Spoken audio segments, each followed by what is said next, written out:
अस्सलामुअलैकुम दोस्तों, welcome back to our channel find Urdu. Bald का मतलब है गंजा या बालों के बगैर।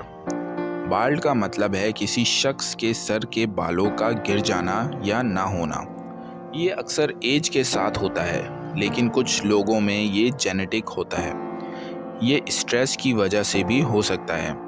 बाल्डनेस सिर्फ लोगों तक नहीं बल्कि जानवरों या किसी चीज़ की सतह के लिए भी यूज़ हो सकती है। मसलन अगर कोई पहाड़ या जगह पौधे और दरख्तों के बगैर हो तो उसे भी बाल्ड कहा जा सकता है। फॉर एग्ज़ाम्पल, कुछ लोग गंजे होते हैं लेकिन अपने कॉन्फिडेंस के साथ खुद को एक्सेप्ट करते हैं। He started going bald in his early 30s। वो तीसरी डेकेड के शुरू में गंजा होना शुरू हो गया था। तो दोस्तों, बाल्ड का मतलब है गंजा या किसी जगह पर बालों या पौधों का ना होना।